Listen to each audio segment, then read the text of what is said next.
और कल अच्छा लेक्चर नंबर 101। तो कल भाईजान जो हमारी दूसरी क्लास होगी उसमें जो हजरात तशरीफ़ नहीं लाएंगे उनको परसों इंशाल्लाह पूरी कोशिश करूँगा क्लास में बैठने ना दिया जाए। इसका तरीका ये होगा कि आपकी क्वांटिटी काउंट कर ली जाएगी इस क्लास में और उस क्लास में फिर क्वांटिटी काउंट की जाएगी। कुछ दूसरी क्लास में भी आ जाते हैं जो 145 पे हो रही हो। बहरहाल 315 पे आपकी क्लास होगी। जिसने 145 वाले में आना हो वो क्लास के बाद मेरे से रब्ता करे, मैं उसको बता दूँगा। तो इसलिए कल वाली क्लास नहीं छोड़नी। इसमें हमने 2 न्यूमेरिकल करने हैं। एक न्यूमेरिकल जो है वो मैं आपको अभी बता देता हूँ, चैप्टर 18 में से होगा, और एक और न्यूमेरिकल होगा चैप्टर 18 में से। क्वेश्चन नंबर 34 होगा पेज 396 पे, असगर वाला, और एक और सवाल होगा। बुलाएं उनको जल्दी। क्या मसला है जी? मैं बता दूंगा, कल ही कराऊंगा वो डायरेक्ट, तो कुछ अनसीन भी रखा करो। अच्छा जी, क्वेश्चन निकालें। सैलरीज के चैप्टर में जो होमवर्क दिया था, याद रहा था या भूल गया है? याद रहा था, निकालें फिर। क्वेश्चन 13 करना था लॉसेस के चैप्टर में, पेज नंबर। ये मिसिंग भी कर रहा है आज, उनको बता दें इधर जो क्लास में बीच बीच में एंड पे मिसिंग कर रहा था केबल। हाँ, पेज नंबर 300, पेज नंबर 300 पे आ जाएं सारे। क्वेश्चन 13 निकाल लें। अच्छा, क्वेश्चन 13 को पढ़ना शुरू करें। खोल लेना, कब खोल लें?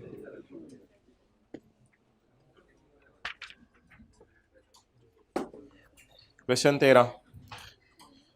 13 के अंदर जो है वो, अगर आप पहली लाइन पढ़ें पेज नंबर 300 पे, तो वहाँ पे आपको लिखा हुआ नज़र आएगा, ऑन 1 जुलाई को ठंडे करें, छोड़ दें, पढ़ें सार। On 1 July 15 Mahreen joined a local newspaper. Mahreen ने लोकल न्यूज़पेपर ज्वाइन किया as an investigation journalist at a salary of 3 lakh per month. Investigation उसने करनी थी कि बिजली जाने के असबाब क्या हैं। Tax deducted from her salary amounted to 40,000 per month, और उसकी सैलरी से जो टैक्स कटाए वो है 40,000 पर मंथ। भाई बात सुन लो, 40,000 पर मंथ उसकी सैलरी से टैक्स कटाए। ओके, क्या करना है जल्दी बताएं ना। सीट चेंज कर लें, फिर पिछली रो में चले जाएं, उससे पिछली में। अच्छा जी, जल्दी, मैंने हाल बता दिया, आगे चलें। अब सवाल ये राइज होगा जी कि इसकी जो पाकिस्तान की सैलरी है वो 3 लाख रुपए पर मंथ है। तो 3 लाख रुपए पर मंथ को कितने महीने से मल्टीप्लाई करना है, ये डिपेंड करता है कि उसने कितना अरसा पाकिस्तान के अंदर जॉब की। That depends upon this. अच्छा,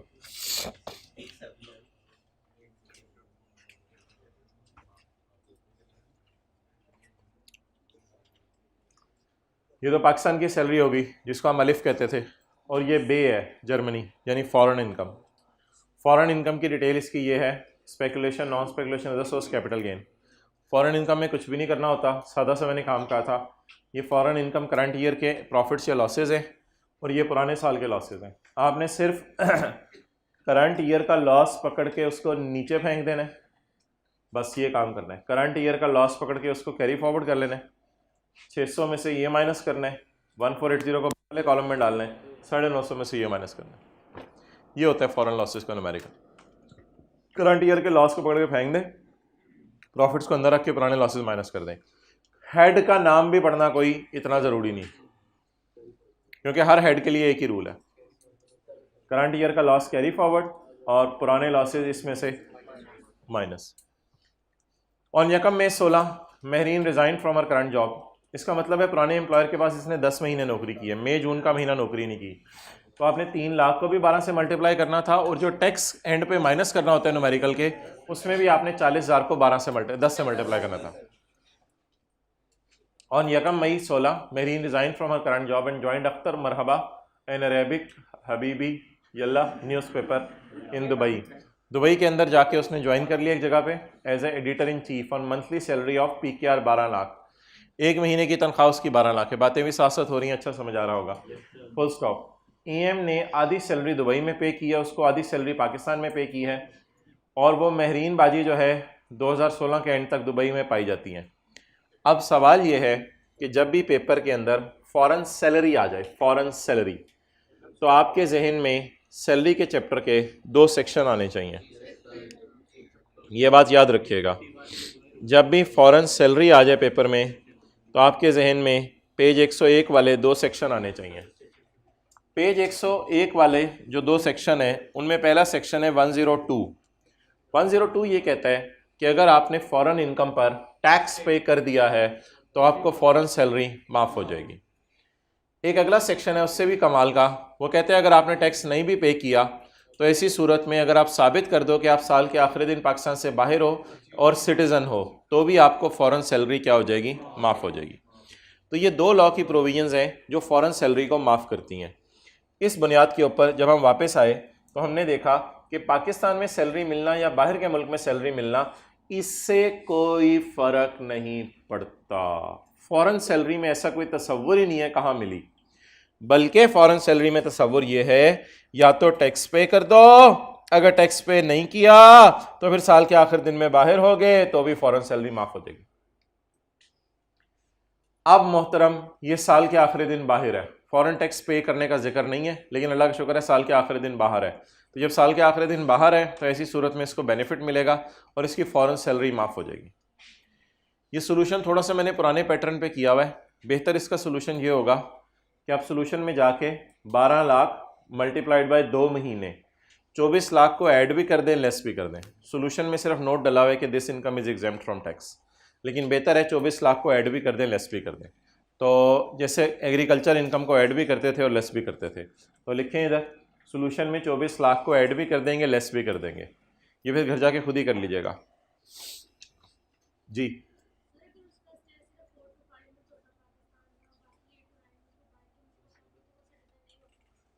नहीं, सिटीज़न तो फिर भी होती, अभी तो वो सिटीज़न है, सवाल खामोश है। फिर तो आप रेजिडेंट नॉन रेजिडेंट की बात करिए ना, फिर तो वो शायद नॉन रेजिडेंट होती। नॉन रेजिडेंट की तो फॉरेन इनकम वैसे ही टैक्सेबल नहीं। अच्छा, अब मोहतरम सवाल ये है, सवाल खामोश है तो इसको सिटीज़न एज्यूम करेंगे और साल के आखिरी दिन पाकिस्तान से बाहर है इसलिए फॉरेन इनकम माफ़ हो जाएगी। चले आज एक और बात भी सुन लें कि बहुत सी एग्जेम्पशंस आपने नोट की होंगी, हम ऐड करके लिस्ट करते हैं, और बहुत सी एग्जेम्पशंस जो हैं वो हम उनको इग्नोर कर देते हैं डैश डाल के। इसकी मैं मिसालें देना शुरू करता हूँ। चैप्टर 13 के अंदर जितनी भी एग्जेम्पशंस है ना, बेहतर है उनको ऐड करके लेस कीजिएगा। एग्रीकल्चर इनकम है, पहले निकालिएगा फिर ऐड करके लेस कर दीजिएगा। स्पाउस को तलाक हो गई तो उससे जो पैसे मिले हस्बैंड से उसे ऐड करके लेस कर दीजिएगा। तो एग्जेम्पशंस को मुनासिब है कि ऐड करके लेस कर दिया करें। लेकिन और इसी तरह फॉरेन सैलरी आपको मिली, इसे भी ऐड करके लेस कर दें। लेकिन कुछ छोटी मोटी एग्जेम्पशंस थी सैलरी के चैप्टर में जो है कोने पे पड़ी हुई थी। जैसे पेंशन मिल गई सिटीजन को, उसे डैश डाल के हमने इग्नोर कर दिया था। ICAP भी इसी तरह का रेसोल्यूशन में। इसी तरह मेडिकल रीइंबर्समेंट मिल गई as per terms of employment, तो ये भी माफ़ है, इसे भी डैश डाल के इग्नोर कर दीजिएगा। मेरा नहीं ख्याल किसी क्लास में हमने ऐड करके लेस किया हो इसको। इसी तरह सैलरी के चैप्टर के अंदर रिटायरमेंट के वक्त प्रोविडेंट फंड के पैसे मिलते थे तो अकामुलेटेड बैलेंस माफ़ होता था अगर प्रोविडेंट फंड रिकग्नाइज्ड है, उसे भी डैश डाल के हम इग्नोर कर देते थे। तो जो छोटी मोटी एग्जेम्पशंस हैं सैलरी के चैप्टर में, उनको आप डैश डाल के इग्नोर कर सकते हैं। लेकिन चैप्टर 13 वाली एग्जेम्पशंस और जो एग्जेम्पशन मिसाल के तौर पे फॉरेन सैलरी की है, उसे बेहतर है कि पहले ऐड करें और ऐड करके लेस करें। कुछ जगहों पे किताब पे हो सकता है ऐड करके लेस ना हुई हो, लेकिन बेहतर है कि ऐड करके लेस कर दिया करें।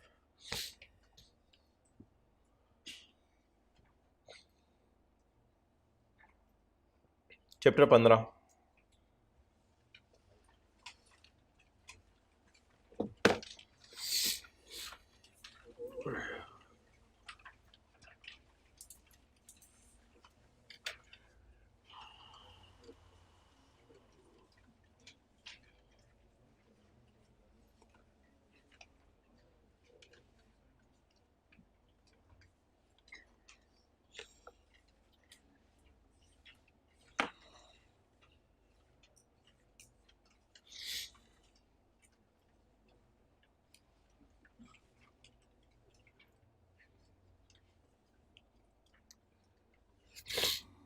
पेज 323 चलें जी, रिवाइज करें सारा। If a tax payer has furnished it will be assumed that commissioner has made an assessment and it will be assumed that he has issued an assessment order. अब जो आपने return जमा कराई है ना, if the return is incomplete, the commissioner may issue you a notice informing deficiency and will order you to fulfill the deficiencies. The above notice can be issued by commissioner within 180 days from the end of that financial year in which assumed assessment order is in which return is furnished. Okay. अब आप अगर कमी पूरी कर दें या ना करें, if taxpayer does not comply with notice, return will be invalid. If you comply with notice, return will be complete. 4 लोग, if a person fails to furnish a return in response to notice by commissioner, फिर भी return जमा नहीं कराई, उसने notice दिया. If a person fails to furnish a return as a non-resident ship owner, if a person fails to furnish wealth statement, if a person fails to produce accounts and documents, the commie may, based on available information and exercising his best judgment, may make an assessment and will issue an assessment order within 6 years from the end of the year to which it relates. ये सारा है जो कल हमने पढ़ा था. इसमें इस वाले पॉइंट की तरफ आते हैं. What does it mean? If a person fails to furnish a return of income, आगे लिखे even in response of notice. Notice आ गया फिर भी रिटर्न जमा नहीं करा रहा. आ जाओ इधर, पहली सीट में भी जगह है.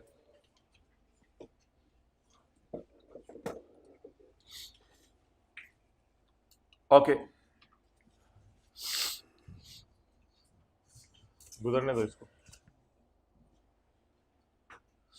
अब मोहतरम सवाल एक राइज होगा, ये क्या चीज है? सेक्शन 114 का सबसेक्शन 3 और 4.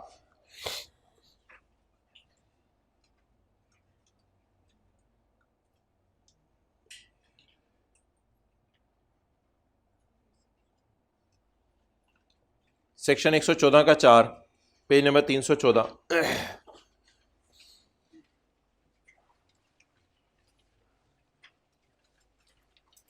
अगर एक बंदा रिटर्न जमा नहीं करवाता तो कमिश्नर उसको एक वार्निंग भेजेगा कि यार तुमने आना था रिटर्न जमा कराने, तुम रिटर्न जमा नहीं कराने. अब मैं तुम्हें 30 दिन और दे रहा हूं, इसमें तो माजो रिटर्न जमा करवाने. अच्छा, अब ये कुछ इस किस्म की बात है कि आपने कॉलेज जाने के लिए 9 बजे का अलार्म लगाया हुआ था. अब आप 9 बजे भी नहीं उठे, फिर अम्मी ने 9:30 उठाया कि 5 मिनट में उठ जाओ, आप फिर भी नहीं उठे. इसका मतलब है वार्निंग में मिल चुकी है. इसको कहते हैं ढीठ स्केयर. ना 9 बजे खुद उठा, ना 9:30 अम्मी के कहने पे उठा. अब अब्बू आके इसकी बेस्ट जजमेंट करेंगे. नाउ अब्बू will pass a best judgement. इसी तरह की कोई कहानी है. आपके मोहल्ले में एक डॉक्टर साहब हैं, जहन में लाएं. मेरे तो गली से निकले आगे लेफ्ट, हाँ मेरे जहन में आ गया. आप अपने जहन में लाएं डॉक्टर साहब. शक्ल जहन में आई. ग्लासेस लगाते हैं नहीं लगाते? मूंछें हैं नहीं है? अच्छा, ले डॉक्टर साहब जहन में. किस किस के जहन में आ गए? आपके मोहल्ले में एक डॉक्टर साहब हैं, उन्होंने रिटर्न जमा नहीं करवाई. ओहो, उन्होंने क्या जमा नहीं करवाई? रिटर्न जमा नहीं करवाई. डॉक्टर का नाम नहीं बताना मैंने, आपको इलाका पता चल जाएगा. अच्छा, तो आपके मोहल्ले में डॉक्टर साहब हैं, उन्होंने रिटर्न जमा नहीं करवाई. अब जब उन्होंने रिटर्न जमा नहीं करवाई तो पहली गलती उन्होंने ये की कि रिटर्न जमा नहीं करवाई. उसके बाद टैक्स वालों ने एक सॉफ्ट सा नोटिस भेजा, मोहतरम आपको 30 दिन दे रहे हैं, आप खुदा के लिए रिटर्न जमा करवा दें. उन्होंने फिर भी जमा नहीं करवाई. इनको आप पकड़ लें और कमरे में ले जाएं, इनकी करें बेस्ट जजमेंट. डॉक्टर को जहन से निकाल दो, ज्यादा बात बढ़ जाएगी. अब इनको कमरे में ले जाएं और क्या कर दें? इनकी बेस्ट जजमेंट कर दें. तो बेस्ट जजमेंट उसकी होती है जिसको एक दफ़ा आप नोटिस भेज दें कि रिटर्न जमा करवाओ और फिर भी वो 30 दिन में जमा ना कराए. और आपको याद है ये जो रिटर्न मांगी जाती थी पुराने 5 या 10 साल की मांगी जाती थी, ये बात तो अलग थी, एक दफ़ा की थी. और जो बंदा मर जाए और उसके वुरसा को कहा जाए उसकी रिटर्न जमा कराओ, या जो बंदा पाकिस्तान छोड़ के जा रहा है उसको कहा जाए उसकी रिटर्न जमा कराओ अपनी 12 महीने से कम की, और वो भी जमा ना कराए, तो उसको भी यही नोटिस इश्यू होगा जो अभी हुआ है इधर। लेकिन अगर फिर भी वो रिटर्न जमा नहीं कराता तो उसकी भी क्या होगी? तो जो साल की रिटर्न जमा करवानी थी और जमा नहीं करवाई तो बेस जजमेंट नहीं होगी। जिस बंदे ने अपनी नॉर्मल सालाना रिटर्न जमा करवानी थी और जमा नहीं करवाई तो नोटिस इश्यू होगा कि रिटर्न जमा करवाओ, अगर ना करवाए तो बेस जजमेंट होगी। 12 महीने की से कम की रिटर्न आपसे मांगी गई, कमिश्नर में गिव नोटिस, मांगी गई, आपने जमा नहीं करवाई, फिर क्या होगी? तो best judgement as a last resort use होगा, शुरू में ही बेस्ट जजमेंट यूज नहीं कर लेना। लेकिन वैसे एक बंदा ऐसा है जो रिटर्न अगर जमा ना कराए उसकी डायरेक्ट बेस्ट जजमेंट हो जाती है, वो नॉन रेजिडेंटशिप ओनर है, वो रिटर्न जमा ना कराए तो उसको हम 30 दिन का नोटिस नहीं देते, उसकी डायरेक्ट ही पकड़ के क्या करते हैं, ये शायद आपने कल पढ़ा हो कि जो नॉन रेजिडेंटशिप ओनर है उसको डायरेक्ट नोटिस नहीं भेजा जाएगा, उसको नोटिस नहीं, डायरेक्ट उसकी क्या कर दी जाएगी, बेस्ट जजमेंट असेसमेंट। आजा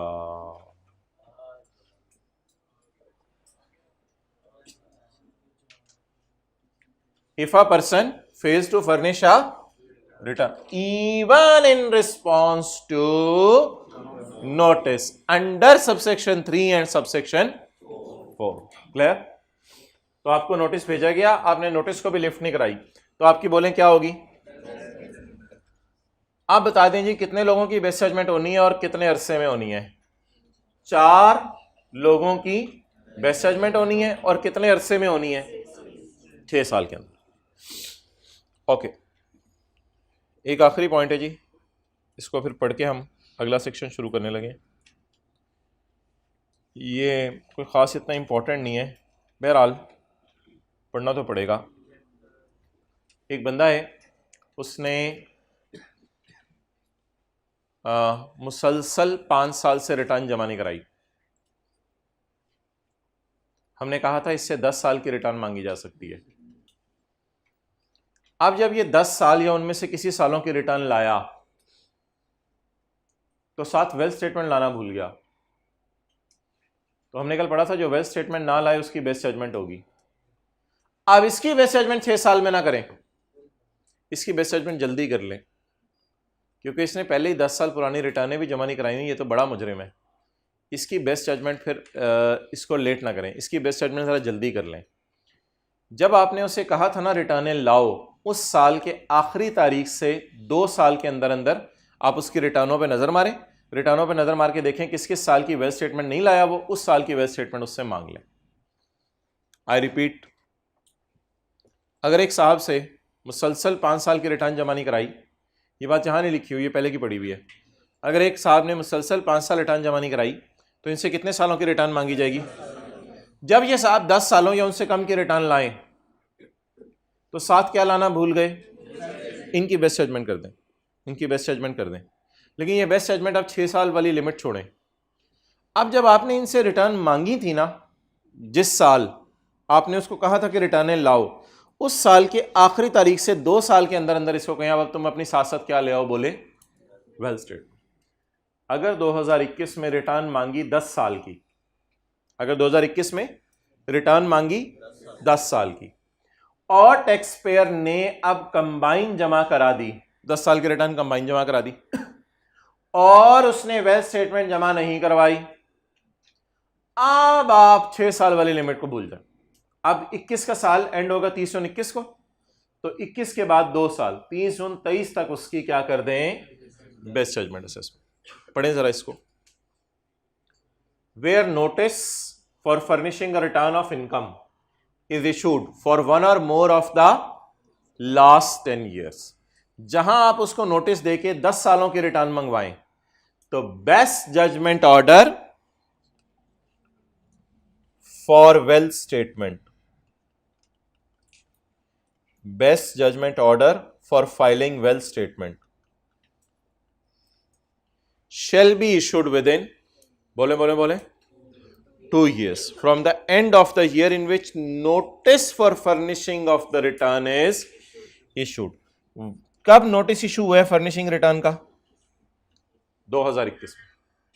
अब इसके एंड से 2 साल के अंदर अंदर आप उससे क्या मांग लें? Best judgement. बेस्ट जजमेंट उसकी कर दें, मांग लें नहीं मादरत, बेस्ट जजमेंट कर दें। अब वो बेस्ट स्टेटमेंट जमा करवाएगा। कहीं नहीं लिखी हुई, ये मैंने एक सिनेरियो बनाया है, एक एग्जांपल दिया आपको, एग्जांपल्स और भी हो सकती हैं। चलें छोड़ें यार, इसको कल रिवाइज करेंगे, it's not an important thing, leave it. अच्छा ये 2 सेक्शन हमने पढ़े हैं। एक क्या पढ़ा है? 120, और एक 120 का नाम क्या है? और 121 का नाम बेस्ट जजमेंट। जब आप रिटर्न जमा कराते हैं वो रिटर्न क्या बन जाती है? Assumed assessment. लेकिन अगर रिटर्न में कमी हो तो कमी पूरा कराने के लिए आपको क्या भेजा जाता है? नोटिस। और नोटिस आने के बाद आप कमी पूरी कर दें तो वेल एंड गुड, कमी ना पूरी करें तो 4 जुर्म करें तो उसकी एक ही सजा है, that is called as best judgement. चलें छोटा सा बस कल वाले पढ़े हुए का टेस्ट लेते हैं और फिर आज वाला सेक्शन शुरू करते हैं ताकि हम आज भी कुछ पढ़ लें। कल तो शायद हम थोड़ा सा पढ़ेंगे, बाकी दोनों क्लासेस में ही न्यूमेरिकल होंगे, सुबह भी न्यूमेरिकल, दोपहर भी न्यूमेरिकल, शाम तक आपको घर जाने तक न्यूमेरिकल हुए होंगे। ज़्यादा तो नहीं हो जाएंगे? अच्छा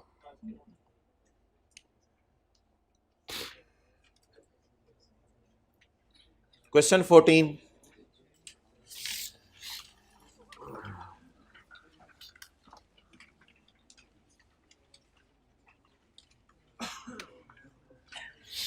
point B, Nomani industries private limited filed their return of income for the year ended 30 June 7 और 31 दिसंबर 7। बहुत अच्छा किया, बहुत अच्छा किया।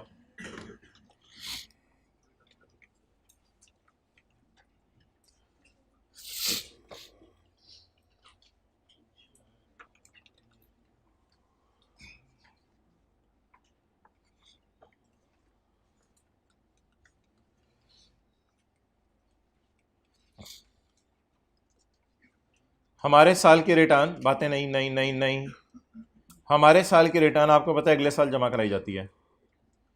और कंपनीज के लिए शायद आपको भूल गया हो, कंपनीज रिटर्न जमा करवाती हैं 31 दिसंबर तक। आपने क्या की? Return file. रिटर्न क्या बन गई? Assumed assessment order. Now my question from you people is कि कंपनी ने रिटर्न 3 महीने में जमा करानी होती है या 31 दिसंबर तक जमा करानी होती है? अच्छा, सवाल कहते हैं जी, नोमानी ने अपनी रिटर्न फाइल की है 30/7 के साल की 31 दिसंबर 7 तक, और 15 जनवरी को officer of inland revenue 2009 officer issued a notice, officer ने उसको नोटिस इशू किया है requiring the company to file the audited financial statements, जिसमें उसने कंपनी से रिक्वेस्ट किया है कि मोहतरम 15 जनवरी 9 पे खड़े होके उसने कंपनी से रिक्वेस्ट की, आपकी रिटर्न मुझे मिल गई थी लेकिन उसमें ना मैंने नज़र मारी है, मुझे ना ऑडिटेड फाइनेंशियल स्टेटमेंट ज़रा ढूंढी है मैंने, मुझे मिल नहीं रही। मोबाइल छोड़ दें थोड़ी देर तक, समझें। मैंने आपकी रिटर्न मिल गई है, आपकी रिटर्न में ना कुछ मैंने ढूंढने की कोशिश की थी ऑडिटेड फाइनेंशियल स्टेटमेंट, वो मुझे नहीं मिली, वो ज़रा आप अब मुझे भेज दें। अब सवाल क्या है कि हमारी रिटर्न फिर मुकम्मल थी या नामुकम्मल थी? हमारी रिटर्न में डेफिशिएंसी थी या नहीं थी? थी। If a return is, the commissioner may issue a notice informing and will direct him to fulfil the deficiency या file the missing information. Commissioner हमें यह कह सकता है। मोहतरम, एक नोटिस हुआ है जो हमने महीना पहले पढ़ा था और एक नोटिस हुआ है जो हम पिछले 2 दिन से पढ़े हैं। आज इन दोनों नोटिस में भी फ़र्क समझ लें। महीना पहले हमने जो नोटिस पढ़ा था वो आज मैंने सुबह आपको दिखाया है। वो हमारे मोहल्ले के डॉक्टर साहब को इसलिए दिया गया था कि उन्होंने सिरे से रिटर्न ही जमा नहीं कराई थी। 2 बच्चे होते हैं ना, एक बच्चे जो आई कैप को फॉर्म ही जमा कराना भूल गया, एक वो है फॉर्म तो जमा कराया तस्वीर लगाना भूल गया। तो एक रिटर्न वो थी जो जमा ही नहीं हुई थी सिरे से, उसको हमने 30 दिन दिए थे कि रिटर्न लेके आ जाओ। एक वो बंदा है जिसने रिटर्न तो जमा करा दी है लेकिन उसमें इंफॉर्मेशन मिसिंग है। अब ऐसी सूरत में कमिश्नर को यह पावर अवेलेबल है कि मिसिंग इंफॉर्मेशन को मांग सकता है। अब सवाल यह है उसका, क्या कमिश्नर जस्टिफाइड है ऊपर वाला नोटिस इशू करने में? बोलें। ओके, हम लिख के आएंगे commissioner is not justified in issuing the above notice. Count करते हैं जी दिन, 180 डेज यहाँ से, बल्कि कल गिन लिए थे। ये बनेगी 27 दिसंबर 2008 और कमिश्नर ने नोटिस इशू किया है, बहुत देर कर दी मेहरबान तुमने आते आते, 15 जनवरी 2009 को। इसलिए commissioner is not justified in issuing the above notice. Note करें जी।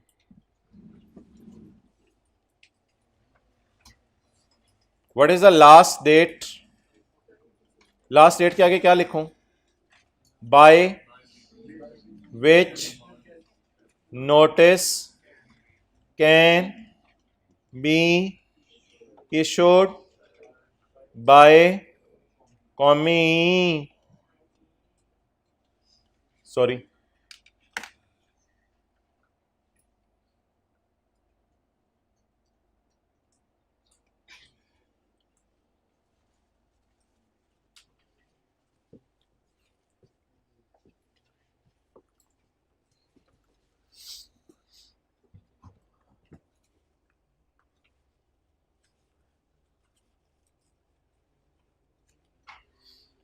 आना जरूरी है या घर में पढ़ना भी जरूरी है?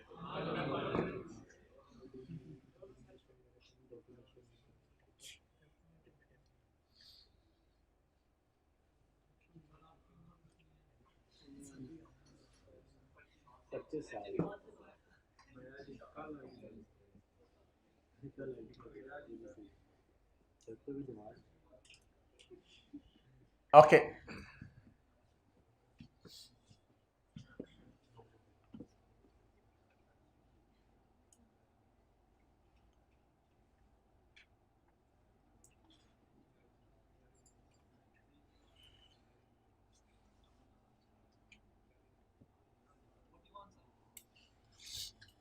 ज्यादा हो गई है।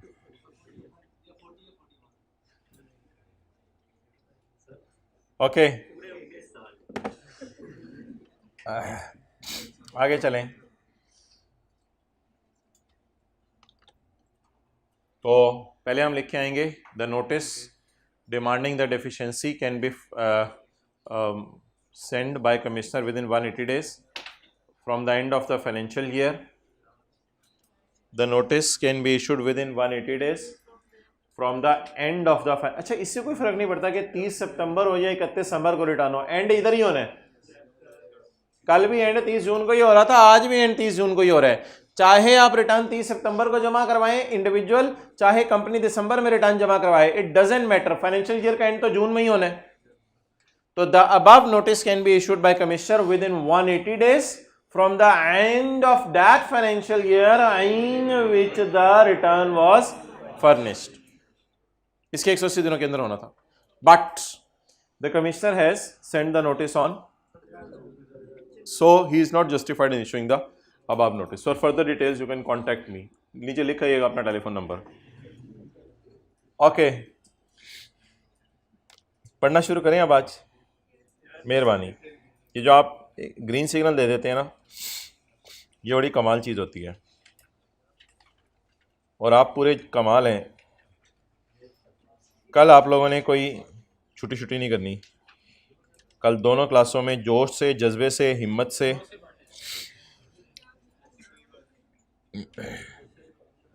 When I am very excited and motivated, it will meet 2 times tomorrow.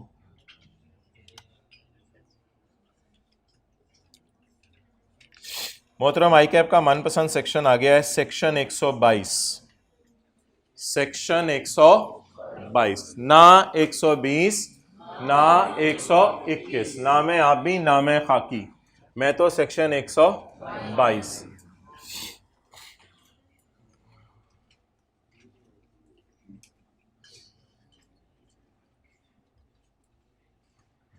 आपका दिमाग चाहिए बस। क्लास में हमने बड़ों से सुना है पूरा जिस्म कान बन जाए, पूरा जिस्म कान बन जाए। जी बिल्कुल बिल्कुल, पूरा जिस्म अटेंटिव हो जाए। ओके, अब हमारा जी टैक्स ईयर है 2013। अगर आपको ये छोटी छोटी चीजें समझ आएंगी तो फिर आगे भी बातें समझ आएंगी। हमारा टैक्स ईयर है 2013। 2013 की रिटर्न हम कब जमा करवाएंगे? 2014 में। किस दिन? 30 सितंबर 13। 14 तो ना बोलो ना यार, ये 30/13 की तारीख है यार, हद हो गई, ये 30/13 की तारीख है। तो बता दें जी 30 जून 13 के साल की रिटर्न हम कब जमा करवाएंगे? 30 सितंबर 13 को, यानी 30 जून 13 के बाद 3 महीने के अंदर। नोट कुछ नहीं करना। आपने क्या जमा करवाई? रिटर्न। ये क्या बन गई? Assume assessment order. अब आपका शुरू हुआ ऑडिट।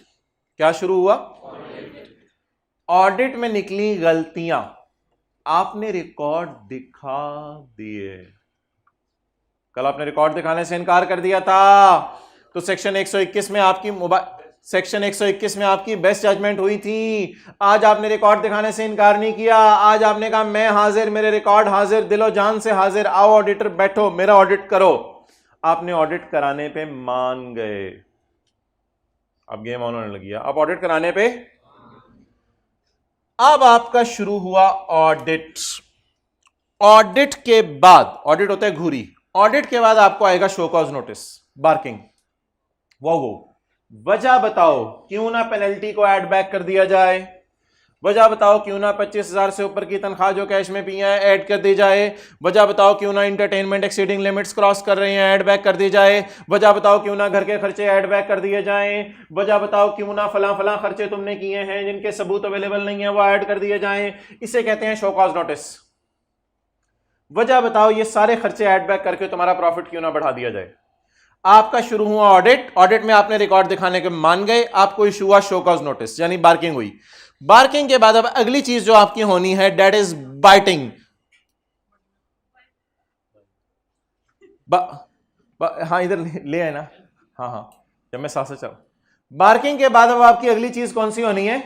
बाइटिंग। बार्किंग के बाद अगली चीज आपकी होनी है बाइटिंग।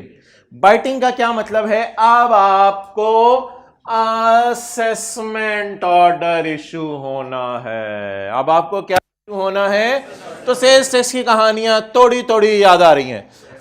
आपने जमा करवाई रिटर्न, रिटर्न जमा करवाने के बाद आपका शुरू होगा ऑडिट, ऑडिट के बाद होगा शो कॉज नोटिस। अगर शो कॉज नोटिस में आप जवाब ना दे सके तो आपको इशू होगा असेसमेंट ऑर्डर। लेकिन इनकम टैक्स में इसका नाम असेसमेंट ऑर्डर नहीं है, क्योंकि असेसमेंट ऑर्डर तो इशू हो चुका है।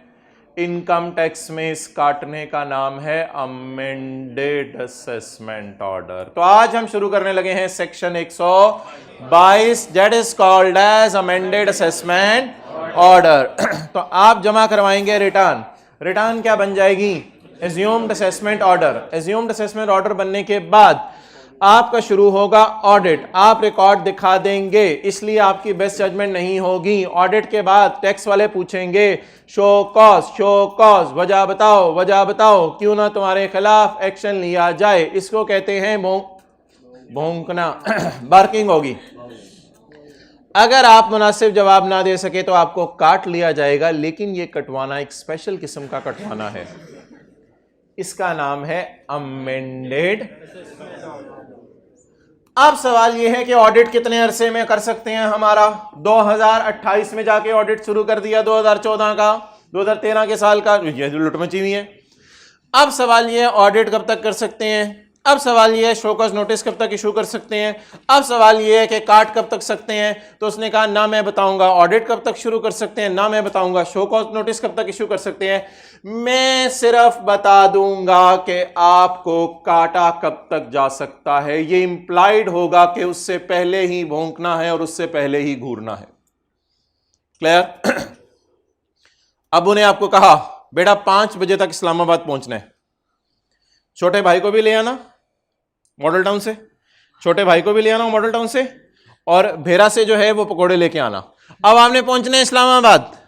अब उन्हें 5 बजे इस्लामाबाद का टाइम दिया। अबू भाई को कब लूं, मुझे नहीं पता। अबू पकोड़े कब लूं, मुझे नहीं पता। बेटा 5 बजे सारे काम करके पहुंचे हो। अब अबू ने सिर्फ किस चीज का टाइम बताया, इस्लामाबाद पहुंचने का। इंप्लाइड है उससे पहले छोटे भाई को भी लेने, उससे पहले रास्ते खड़े नहीं लेने, और रास्ते में से अबू के लिए पकोड़े भी लेने। ये दोनों काम करके जाना है। अबू कब तक पकोड़े, बेटा मुझे नहीं पता, 5 बजे तक पहुंचे हो। तो इट मींस कि घर वाले आपको अगर 2-3 काम कहें तो उसमें से आखिरी काम की टाइम बता देते हैं कि ये काम इतने बजे तक कर दो, फिर इंप्लाइड होता है कि बाकी आपने काम। अब आज हम ये नहीं बताने लगे कि शो कॉज नोटिस कब इशू होगा, आज हम ये नहीं बताने लगे कि कब तक ऑडिट होगा, हम डायरेक्ट बताने लगे हैं कब तक। यहां से गिनना शुरू करें, लॉ मेकर कहते हैं ना।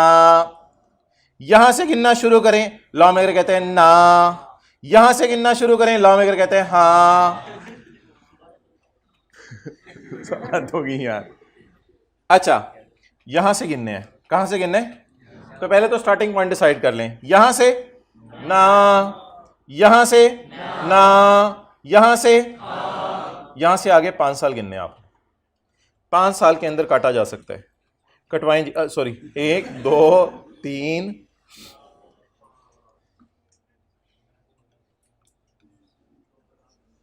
30 × 15, ये 30 × 14 है ना, 30 × 15,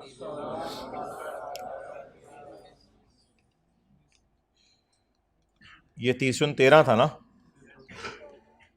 और ये 30 × क्योंकि ये 13 का साल था और ये 14 का साल था। तो अब आप 5 साल गिन लें। 30 × 15, 30 × 16, 30 × 17, 30 × 18, 30 × 19। एक लफ्ज़ लिखने लगाओ, आपने आंखें फाड़ के देखना है।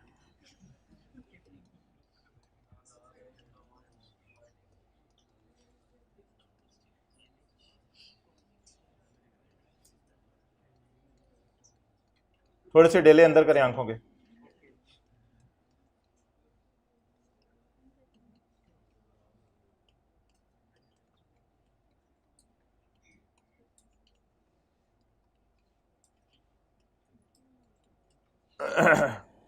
आपने कमिश्नर बातें साथ कर लें सर। आपने कमिश्नर से मुझे कौमी मुझे कब तक काटोगे, कौमी मुझे कब तक काट सकते हो। कौमी ने कहा इंशाल्लाह 30 × 19 तक जब मेरा दिल चाह तो मैं आके काट लूंगा। आपने कहा मैं हाजिर हूँ। लास्ट डेट बाय विच काटना can be issued by commissioner, तो it is the last date. अच्छा, अब ज़रा फिक्रा आपने याद करना है। बोलें एन असेसमेंट ऑर्डर, फील करें, an assessment order can be amended. कटवाना ज़रा प्रोटोकॉल से है। जैसे मेहमान आते हैं ना तो आप उनको कहते हैं आप अंदर तशरीफ़ लें, और पीछे छोटे बच्चे को चल अंदर। बच्चा रो रहा होता है, आप कोई और कहानी करा देते हैं। अच्छा, बोलें एन असेसमेंट ऑर्डर, करना नहीं ऐसा, मैं आपको बता, N assessment order can be amended within 5 years, with in from the end of that financial year in which assumed order is issued। इधर आपने ये नहीं बोलना रिटर्न, क्योंकि अब वो प्रोफेशनलिज्म की तरफ जा रहा है, वो ज़्यादा अच्छे लफ्ज़ इस्तेमाल करने लग गया है। Okay, let's watch it for the last time in your life. Number 1, N assessment order can be amended within 5 years from the end of that financial year in which assumed assessment order is issued। Clear? चलें जी, note कर लें। ये वैसे note हुआ है लेकिन करें ज़रा, रजिस्टर पे कर लें साथ वाले के।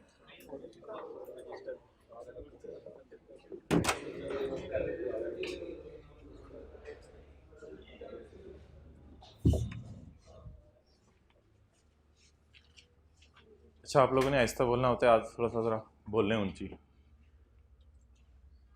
N assessment order can be amended within 5 years from the end of that financial year in which assumed order is issued। आते रहिएगा बस 31 जनवरी तक। एक दिन आपको और बुलाया जाएगा फरवरी में, उस दिन तैयार होके आना है, गर्मियों के कपड़े पहन। वालेकुम अस्सलाम।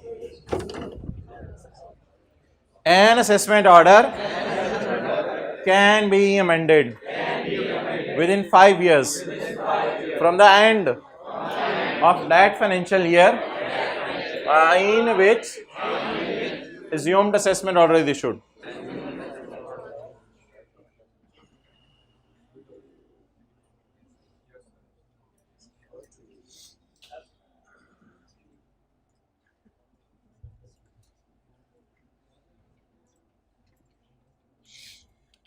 An assessment order can be amended within 5 years from the end of the financial year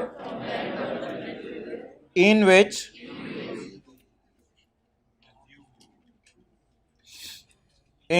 commissioner is assumed to have issued the original assessment order. Original कौन सा वाला है? ये वाला है, जिसको हमने पहले दिन assumed वाला भी कहा था, इसका नाम ओरिजिनल भी है। बाकी ब्रैकेट में ले लें वो एक बात, बोले N assessment order can be amended within 5 years from the end of the financial year in which assumed order is issued. एक छोटा सा डॉट यहां लगा लें 30 सितंबर का।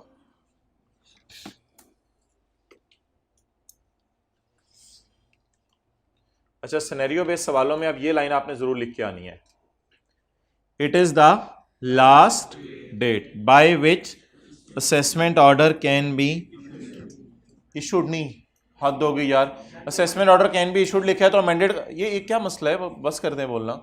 Assessment order can be issued का क्या मतलब है? हद हो गई, तो ब्लंडर है। अमेंडेड का लफ्ज़ पूरे फिक्रे में कहीं आया ही नहीं। जब तक अमेंडेड असेसमेंट ऑर्डर का लफ्ज़ नहीं आएगा तब तक आपको मार्क्स कैसे मिलेंगे? तो last date by which assessment order can be amended, it is the last date जब तक अमेंडमेंट की जा सकती है। इसको असेसमेंट नहीं कहना, असेसमेंट तो ये थी, है ये भी असेसमेंट ही, लेकिन इसका नाम आज क्या रख दिया हमने? Amended assessment order.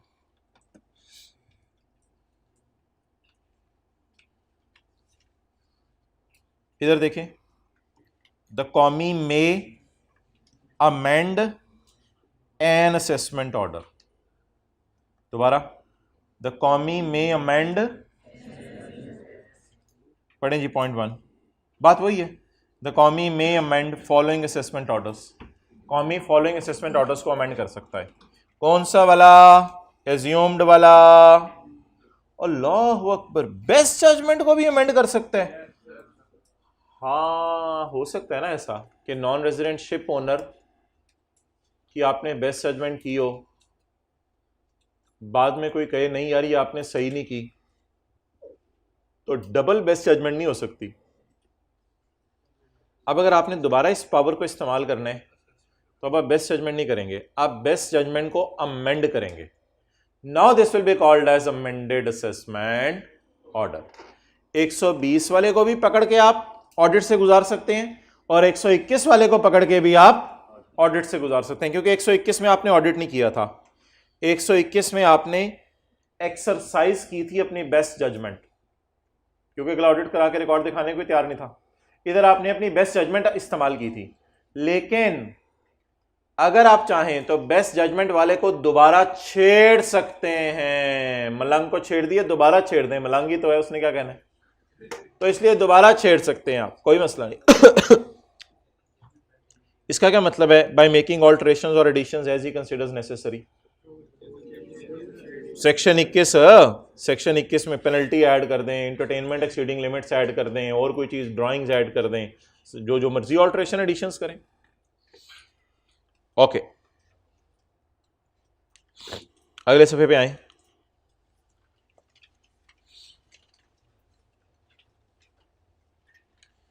अच्छा यार, ये जो आपने ओरिजिनल रिटर्न जमा कराते हैं अगले सफ़े पे, इसका स्टेटस क्या होता है? एज्यूम्ड असेसमेंट ऑर्डर इशूड, वो जो सेक्शन 120 का एक पढ़ा था। लेकिन अगर आप खुद ही रिवाइज कर दें, कमिश्नर ने कुछ नहीं कहा, ऑडिट वगैरह नहीं हुआ, आपने खुद ही रिवाइज कर दी रिटर्न, आपने खुद ही रिवाइज कर दी, तो इस रिवाइज का नाम उनकी नजर में बन जाएगा अमेंडेड असेसमेंट ऑर्डर। तो हम जब जमा करवाते हैं ओरिजिनल रिटर्न, इसका नाम बन जाता है एज्यूम्ड असेसमेंट ऑर्डर। और हम जब जमा कराते हैं रिवाइज रिटर्न, तो रिवाइज का नाम उनकी नजर में क्या बन जाता है?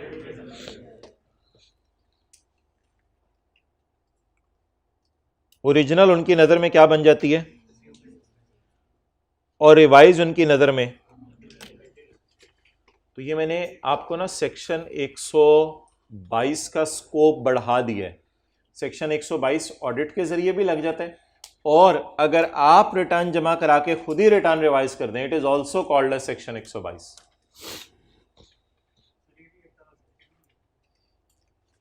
assumed amended assessment order कह सकते हो आप इसको, बिल्कुल assumed amended assessment order where a taxpayer furnishes a revised return। अंग्रेजी वही है 120 के एक वाली। It will be considered that commissioner has made an assessment of income and tax। याद है बोली अंग्रेजी, made हो गई, and the revised return shall be considered as amended assessment order issued। तो assume किया जाएगा, made भी हो गया और made करके issue भी हो गया। On the day revised return was furnished। अब दो सवाल आते हैं पेपर में। एक सवाल आता है what is the status of original return, वो भी मैं नहीं पढ़ा रहा, वो 120 का एक है। एक सवाल आता है what is the status of revise return. बताएं जी what is the status of revise return. Status क्या है? स्टेटस है amended assessment order. Revise return क्या बन जाती है? Amended assessment order. और ओरिजिनल रिटर्न क्या होती है? Assumed assessment order.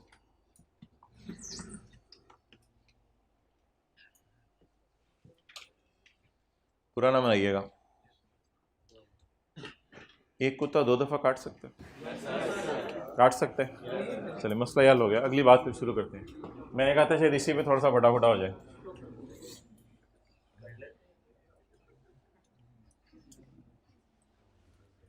बहुत अटेंटिव हो जाएं।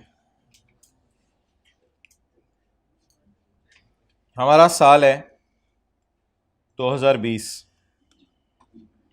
और ये तारीख है 30 जून 20।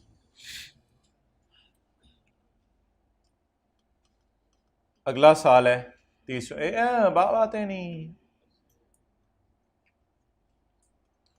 हम रिटर्न जमा करवाएंगे। हम क्या फाइल करेंगे? रिटर्न क्या बन जाएगी? खुदा के लिए सर पता चल गया, अब क्या जान लेंगे हमारी ये बता बता के। रिटर्न क्या बन जाएगी? Assumed assessment order. अब an assessment order can be amended within 5 years। 5 years कहां से गिनना शुरू करें? यहां से ना, यहां से ना, यहां से हाँ, यहां से गिनना शुरू करने। यहां से अब 5 साल गिने, 30 जून 22, 30 जून 23, 30 जून 24, 30 जून 25 और 30 जून 26। कब तक फर्स्ट अमेंडमेंट हो यानी कब तक अमेंडमेंट हो सकती है? 5 साल तक, 30 जून 26 तक हो सकती है। फर्ज करें, for the sake of discussion मैंने ब्लू मार्कर पकड़ा है, फर्ज करें कि फर्स्ट अमेंडमेंट या चलें अमेंडेड असेसमेंट ऑर्डर इशू हो गया। अमेंडेड असेसमेंट ऑर्डर क्या हो गया? इशू हो गया। इससे पहले क्या होता है, जरा पीछे आके लिख लें, ये पेज 325 पे अमेंडमेंट से पहले क्या होता है? शो कॉज, और इससे पहले क्या होता है? ऑडिट। ये तो आपको पता है ना, पहले घुरी मारी जाती है, घुरी के बाद शो कॉज नोटिस, ये मैं हूं पेज 325 पे, और उसके बाद अमेंडमेंट होती है। क्लियर?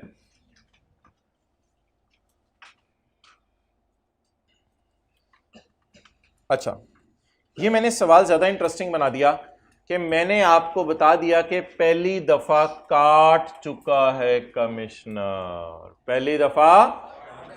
अब मेरे 2 सवाल हैं आपसे।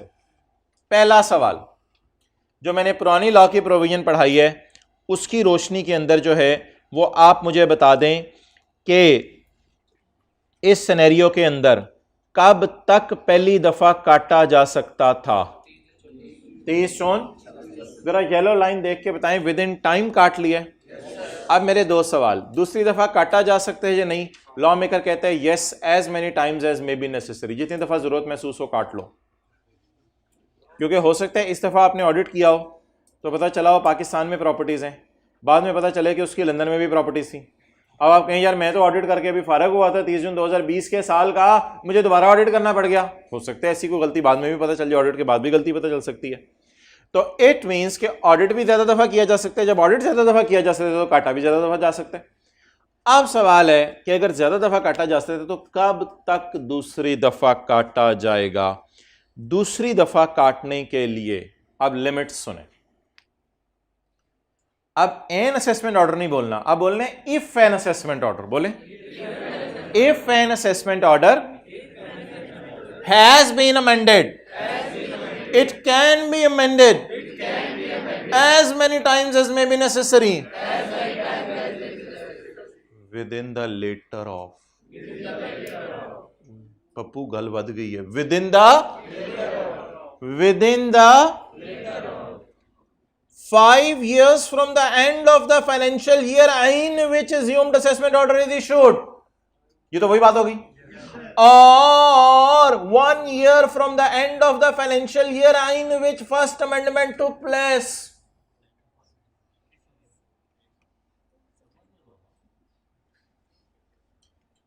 तीस जून 27। अब दोबारा सुने बात को। If an assessment order has been amended, it can further be amended as many times as may be necessary within later of 5 years from the end of that financial year in which assumed order is issued, or 1 year from the end of that financial year in which amendment took place. अच्छा, इसके and से 1 साल गिने, 30 जून 27। अब बता दें, blue line तो उसी तरह खड़ी रही, येलो लाइन इज पहली वाली टाइम लिमिट, पहली दफा काटने की टाइम लिमिट। चुप कर, येलो लाइन इज पहली दफा काटने की टाइम लिमिट, स्काई ब्लू और ग्रीन लाइन में से लेटर इज दूसरी दफा काटने की टाइम लिमिट। ये आपको बात मेरी बेहतरीन और अच्छे तरीके से समझ आएगी जब मैं अभी अगली मिसाल आपको कराऊंगा, और आप इंशाल्लाह 4 मिनट बाद कह रहे होंगे ओह अच्छा ये बात थी, अच्छा ये था। सबर, हाँ बिल्कुल सही कह रहे हैं आप। अब मुझे बता दें जी, लेटर स्काई ब्लू लाइन कब बंद हो रही है, ग्रीन लाइन कब बंद हो रही है, लेटर 30 जून 27 तक आप दूसरी दफा काट सकते हैं। मैंने कटवाया नहीं अभी, लेकिन मुझे पता होना चाहिए कि कब तक मुझे वो काट सकते हैं। पहली दफा काटना बता दिया गया, क्लियर। अगली मिसाल से आपको बात ज्यादा क्लियर होगी, फिर मैं पहली मिसाल आपको नोट भी करने दूंगा। अच्छा, ये अब आपका टेस्ट भी है, समझ लें। ये मेरा कौन सा साल है, 30 जून 16।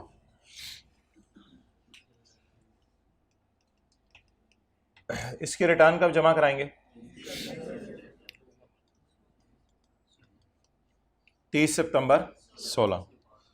आप क्या जमा करवाएंगे, रिटर्न क्या बन जाएगी, एज्यूम्ड असेसमेंट। यार वो ना पीछे गलती रह गई थी, माजरत, वो एक डेट आपको सही करानी थी, किसी बच्चे ने भी नहीं बताई। ये ये ना पेज 326 में जो रिवाइज रिटर्न की मैं बात कर रहा था, ये डेट 30/9/10 बनती है, ये डेट 30/9/10 बनती है। वो ऐसी गलती से लिखी गई थी मेरे से, 30 सितंबर 11, 30 जून 10 के बाद 30/9/10 ही आता है ना। आप लोगों की भी नज़र नहीं पड़ी।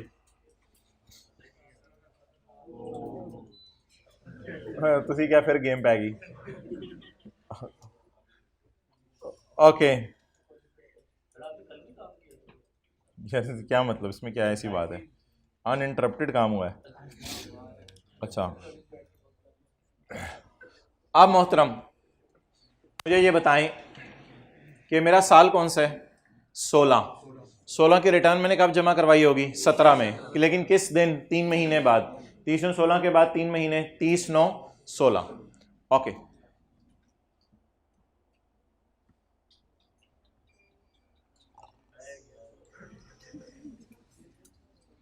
सिस्टम बैठ गया लगता है।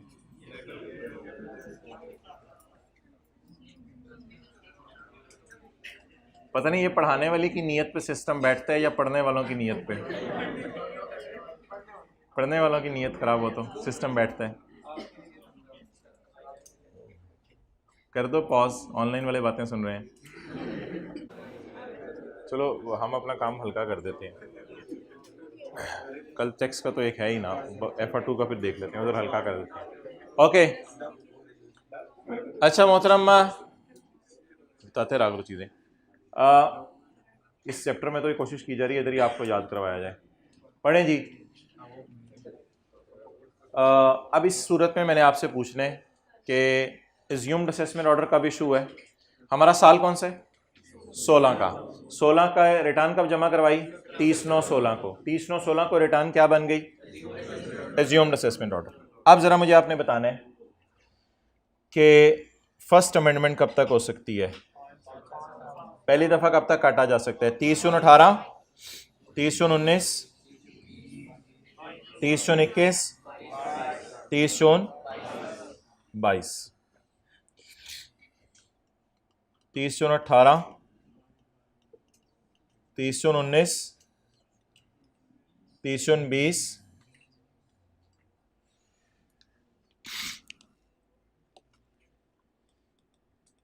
30/18,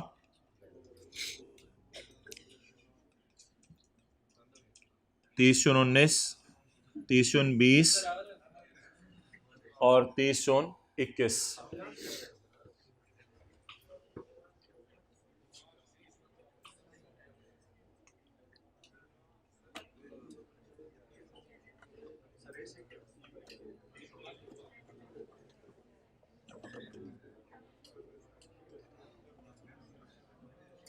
पॉज कर दो ना, बताऊं उनको उमर भाई। ओके येलो लाइन हमने किस लिए बनाई थी, पहली दफा कब तक काटा जा सकता है। येलो लाइन किस लिए बनाई थी, पहली दफा। अब सवाल ये है कि पहली दफा काटने की डेट आपको देगा। नाउ माय क्वेश्चन इज के एन असेसमेंट ऑर्डर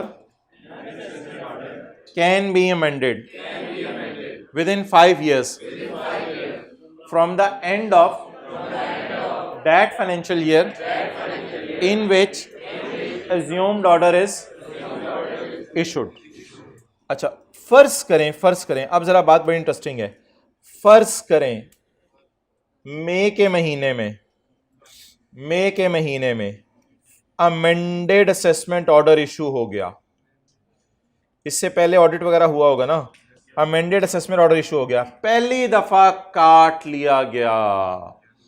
एज्यूम करें मई 19 के महीने में पहली दफा काट लिया गया। अब मेरे ख्याल से आपको वो वाली बात ज्यादा अच्छी समझ आएगी। अब मुझे बताना शुरू करें।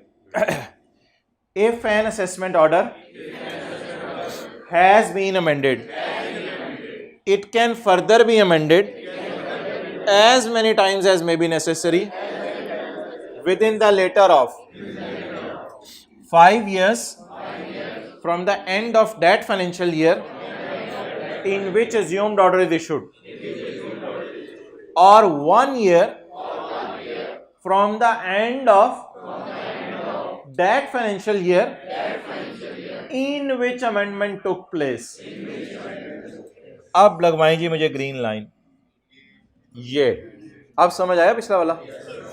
आप बता दें what is later, what is later 30 June 20 या चलें वही लिख लें आप बेशक 30 जून 22 और 30 जून 20 विच एवर इज। असल में पिछले सवाल में ना उसने काटा ही पहली दफा बिल्कुल बॉर्डर पे जाके था, तो एक साल हमें अपने डायग्राम से बढ़ा के समझाना पड़ा, लेकिन इसमें तो ऐसा कोई मसला हुआ ही नहीं। अब ये दोनों डायग्राम्स की तस्वीर खींच लें बनी हुई है किताब पे, बनी हुई है।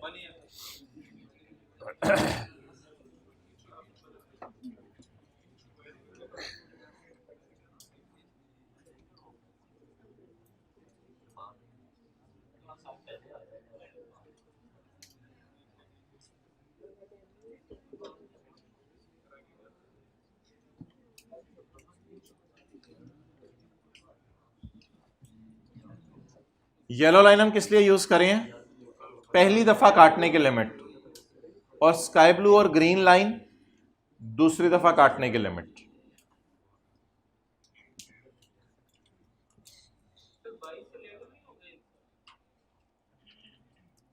पहली दफा जब काटा उसके एंड से 1 साल के अंदर, 5 साल के एंड से नहीं, पहली दफा जब काटा। अब लेटर क्या है?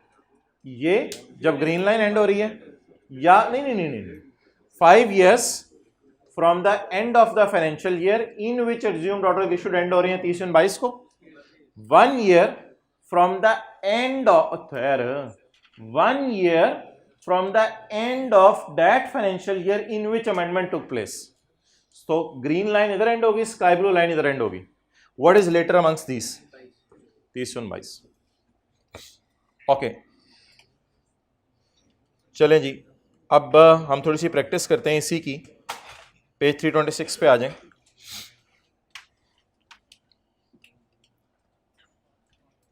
If an assessment order has been amended, बोलें।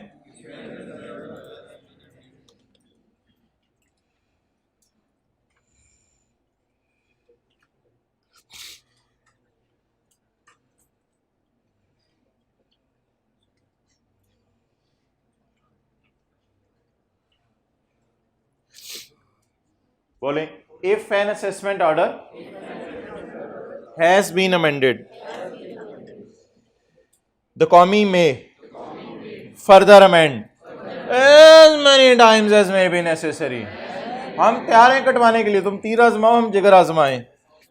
The original assessment within the letter of. Letter of वही रूल, लेटर ऑफ में पहला पॉइंट तो आपको याद है, 5 years from the end of the in विच5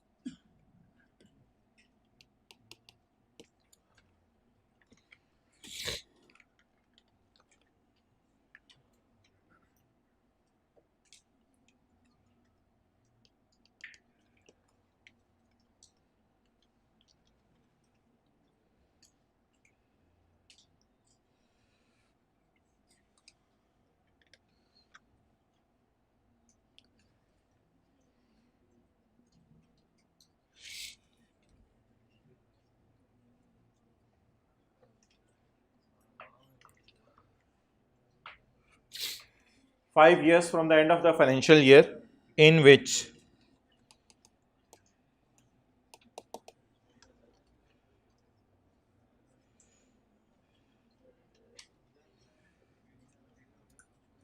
ये ब्रैकेट में ले लें, in which commissioner is assumed as having issued the original assessment order or 1 year from the in which amendment was passed। Clear? अच्छा, अब ये पहला वाला सवाल आपको करवा रहा हूं। पहला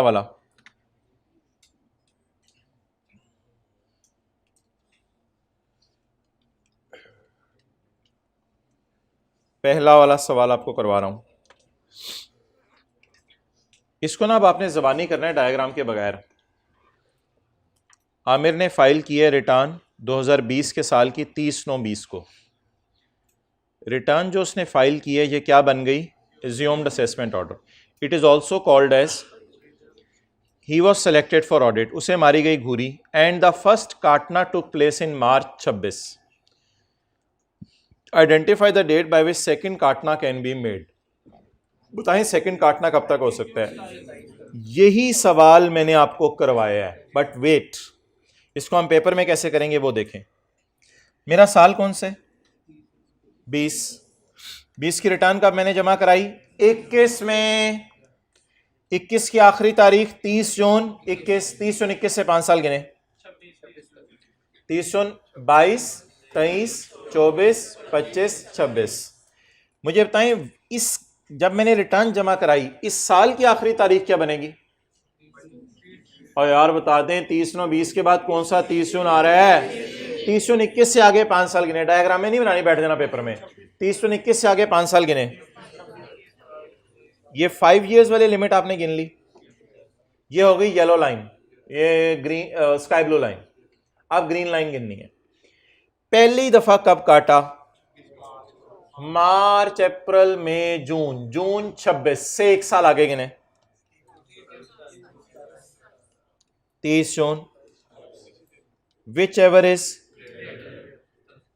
आप बताएं डायरेक्ट हो जाएगा? यानी कि अगर डायग्राम ना भी बनाए तो the second amendment can be made within later of 5 years from the end of year in which commissioner is assumed as having issued order, or 1 year from the end of financial year in which first amendment has been made. So the later date is 30 जून 27। तो ये वाला सवाल हमने ज़बानी करने की कोशिश की। अब ये वाला सवाल डायग्राम के बगैर ज़बानी करने की कोशिश करते हैं।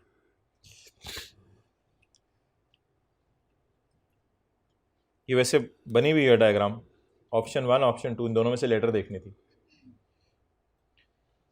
अब डायग्राम को भूल जाएं। उमर का महीना कौन सा है? इसने रिटर्न कब जमा कराई? 30/9/16 को। Return filed is assumed as assessment और ही वाज सिलेक्टेड फॉर। और पहली दफा कब काटा गया? सवाल क्या है? सेकंड टाइम तक कब काटा जा सकता है? 30/9/16 से नहीं गिनना। स्टार्टिंग पॉइंट 30/9/16 नहीं है। स्टार्टिंग पॉइंट ये है या आखिरी वाला है? आप बताएं। महीना कौन सा है मेरा? 16। मैंने रिटर्न कब जमा कराई? सॉरी, साल कौन सा है? 16। रिटर्न कब जमा कराई? 30/9/16 को। 30/9/16 वाला जो साल है वो कब खत्म होगा? 30/9/17 को।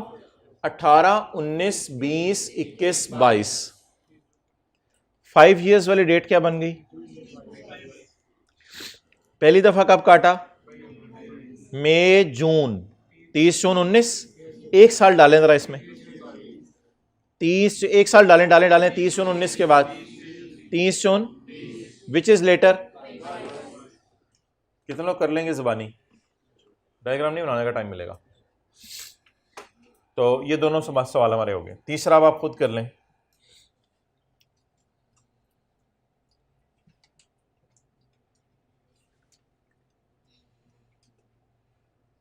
जुबानी करने की कोशिश करें तीसरा।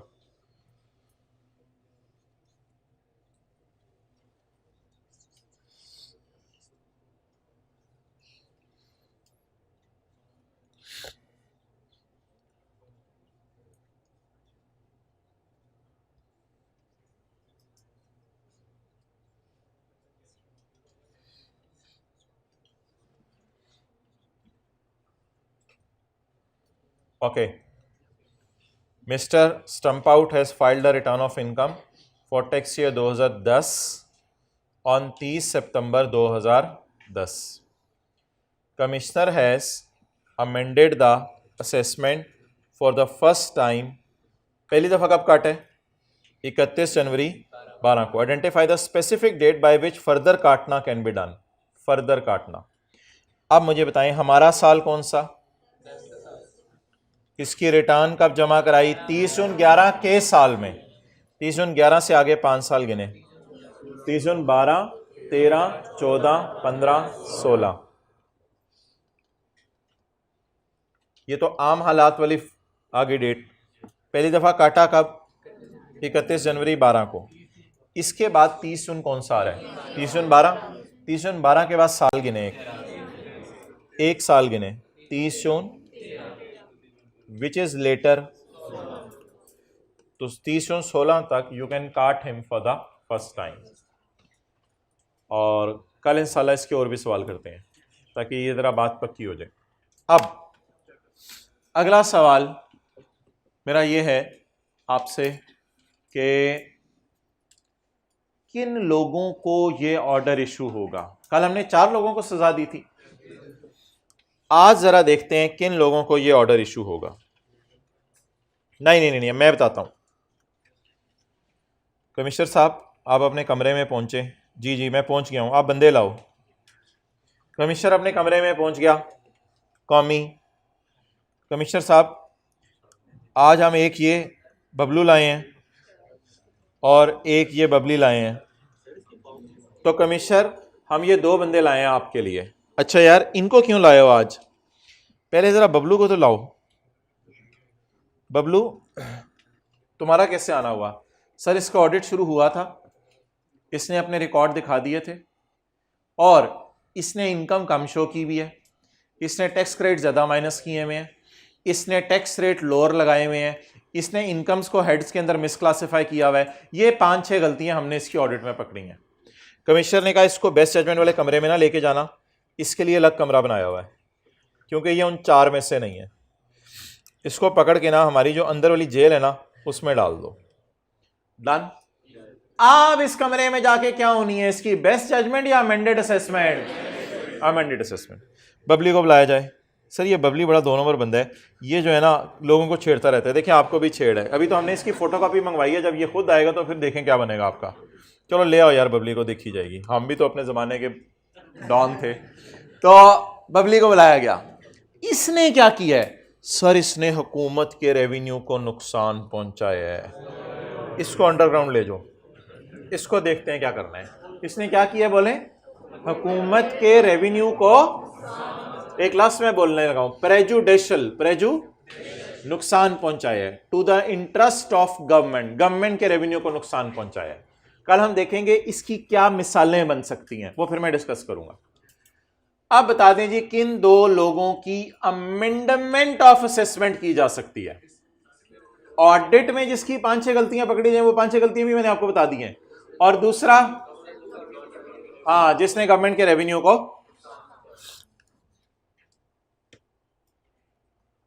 पढ़ें जी पॉइंट 5 हाईलाइट कर लें। ऑडिट और प्रेजुडिशियल, पॉइंट 5 और 5A। पेज नंबर अगला। 4 मुजरिम 2 द कमिश्नर मे अमेंड और further amend an assessment order. वही बात है, may amend, the commissioner may amend और further amend an assessment order where through audit और द बेसिस ऑफ पक्की खबर कमिश्नर को इत्मीनान हो जाए। क्या? नंबर 1 कोई भी income escape assessment. Escape assessment का क्या मतलब है? भूल गया उस पर टैक्स लगाना।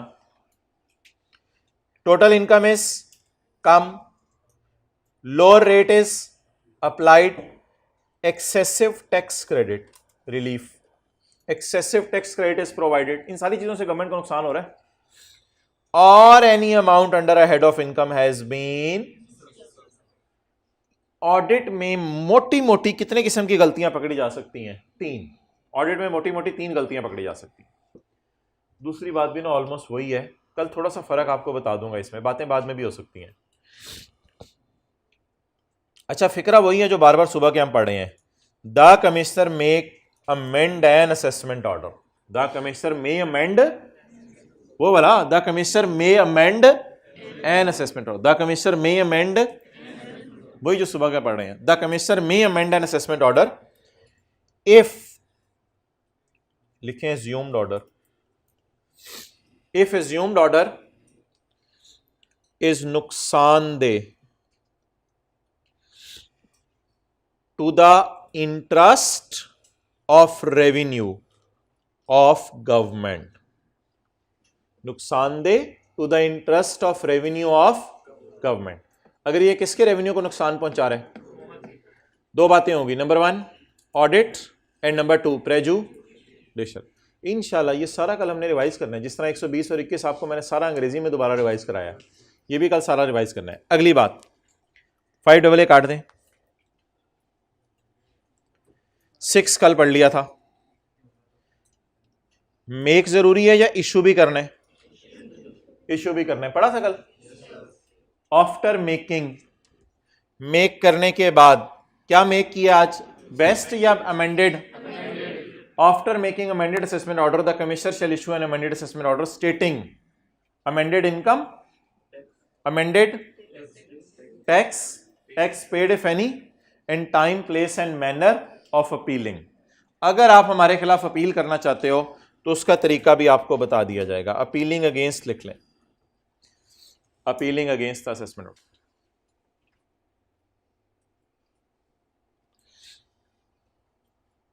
ये तो कल पढ़ा था ना सेक्शन।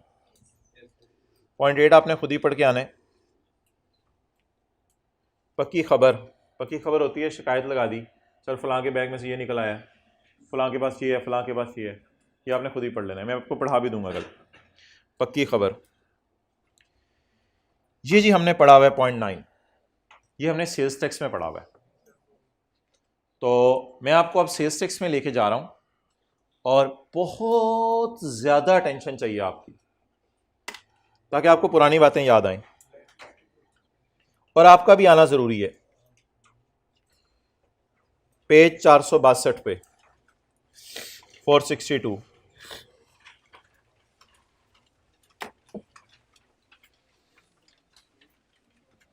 मैं 2 बातें करूंगा, आपने मुस्कुराना है इस पे। सेल्स टैक्स में आप जमा कराते हैं रिटर्न, पेज 4, बहुत मुतवज्जे हो जाए। सेल्स टैक्स में आप जमा करवाते हैं, कोई अजम्पशन नहीं ली जाती कि ये अज्यूम्ड असेसमेंट ऑर्डर है।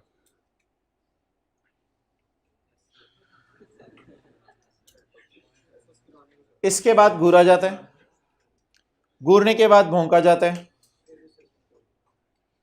अमेंडेड असेसमेंट का लॉस नहीं लिखा यहां, क्योंकि अजम्पशन ही नहीं थी कोई। ये असेसमेंट ऑर्डर रशीद मजाक, ये क्या थी, रिटर्न, ये क्या थी, और ये because there is no assumption guys, there is no assumption, there was no assumption. Clear? Please come to the income tax. Here you file a return, it becomes an assumed assessment order. Then there will be Ghurna, Bhunkna, Khatna, whatever you may call it. Clear? But this Khatna is called as special Khatna, amended assessment order. Okay, let me talk with you. Do not talk with you, साथ वाला। मैंने कहा था आपको sales tax में कि barking के बाद आपने 120 दिन में बाइट कर लेना है। आज इनकम टैक्स में मैं आपको लिखवाने लगा हूं, नहीं, इनकम टैक्स वाले कहते हैं बार्किंग के बाद 180 दिन में बाइट करना है, और अगर जरा स्पेशल केस है तो 90 दिन और ले लो, 90 दिन और ले लो। ये कौन से पेज पे हैं हम?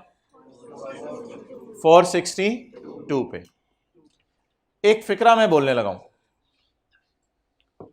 2 फिक्रे बल्कि, याद कर लीजिएगा इधर ही। An amended assessment order can only be issued if show cause notice is issued. बोले, an amended assessment order can only be issued if show cause notice is issued, वरना नहीं, obviously। और दूसरी बात, amended assessment order can be issued within 180 days, can be issued within 180 days after issuance of, ये दोनों बातें sales tax में पढ़ी थी, तसल्ली से बैठे रहे और याद करके जाने। पहली बात, an amended assessment order can only be issued after an opportunity of being heard is given, या आसान लफ्ज, after show cause notice is given।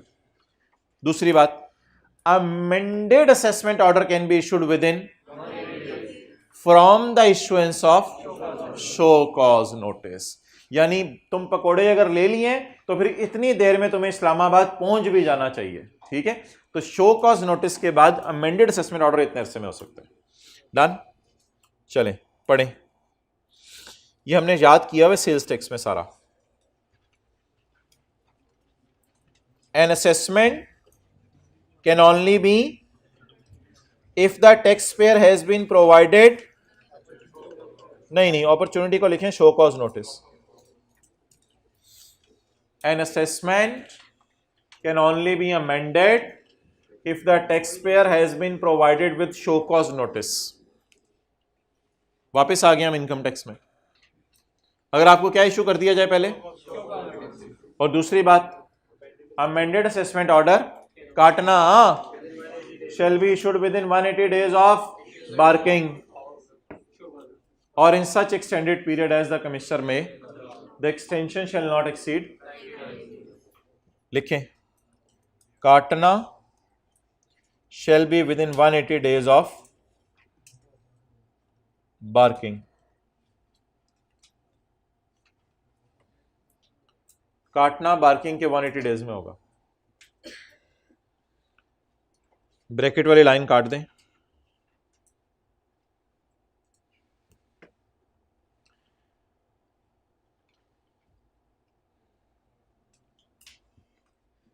Tax वाले चाह रहे हैं कि वो आपको 180 दिन में काटें,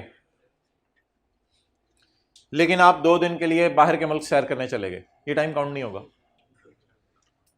टैक्स वाले चाह रहे हैं कि आपको 180 दिन में काटें, आप 2 दिन के लिए ऑल्टरनेट डिस्प्यूट रेजोल्यूशन कमेटी के पास डिस्प्यूट रिजॉल्व कराने चले गए, ये वाले 2 दिन भी काउंट नहीं होंगे।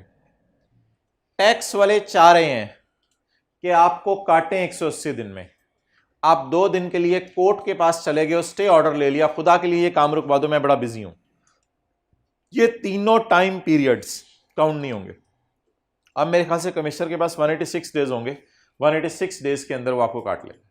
यानी अब्बू ने फोन करके कहा बेटा वो मेरे दोस्त से भी जरा मिला ना, उन्होंने भी आपको कोई काम कहना था। अब्बू फिर मैं 5:30 तक, हाँ बेटा कोई मसला नहीं, फिर आप 5:30 तक आ जाना, वो मैं मानता हूँ, इस टाइम को मैं काउंट नहीं करूंगा। समझ आ गई बात? तो अगर आप टैक्स वालों को काम करने से रोक रहे हैं तो फिर टैक्स वाले 180 दिन में माजरत काम नहीं कर सकेंगे, फिर वो जितने दिन आपने उनको तंग किया वो दिन उसमें से क्या कर दें। ये याद है आपको, सेल्स टैक्स में पढ़ा था, ये सेल्स टैक्स में पढ़ा था। आखिरी बात पढ़ लें फिर साथ वाले को आज ले जाएं। Following period will not be counted in above days. जुबानी याद कर लें। स्टे ऑर्डर, आप कहीं से जाके स्टे ऑर्डर ले आए, कभी आप सुने जिंदगी में स्टे ले लिया उन्होंने, स्टे ऑर्डर। अच्छा, following period will not be counted. Alternate dispute resolution proceedings, ये अगला आपको समझ नहीं आएगा क्योंकि आपने सेक्शन 122 डी नहीं पढ़ा हुआ। Following period will not be counted in above days, इसको लिखें डिले। पिटिशनर का मतलब मैंने टैक्स पेयर लिखवाया था, एडजॉर्नमेंट का मतलब लिखें डिले, एडजॉर्नमेंट का मतलब डिले, पिटिशनर का मतलब किसी को याद हो, tax payer. Delay bye tax payer not exceeding 60 days, 60 days से ज्यादा का डिले नहीं हो सकता। टैक्स पेयर छुट्टी जा सकते हैं, लंदन चला गया सैर करने के लिए, लेकिन 60 दिनों के लिए, ज्यादा नहीं। Shall be excluded from computing the above days. Okay, कितने साल में अमेंडमेंट हो सकती है? 5। कितने साल में अमेंडमेंट हो सकती है? 5। अगर एक दफा काट लिया है, दोबारा कितने सालों में काटा जा सकता है? 5 या 1, विच एवर इज लेटर। कितने लोगों को काटा जा सकता है? 2। ऑडिट और prejudicial to interest of revenue. Make के बाद इशू, उसके बाद अगर आपको शो कॉज नोटिस इशू हो गया है तो कितने दिनों में अमेंडेड असेसमेंट ऑर्डर इशू हो जाना चाहिए, और 180 दिन गिनते हुए ये वाले दिन काउंट नहीं किए जाएंगे। ठीक है।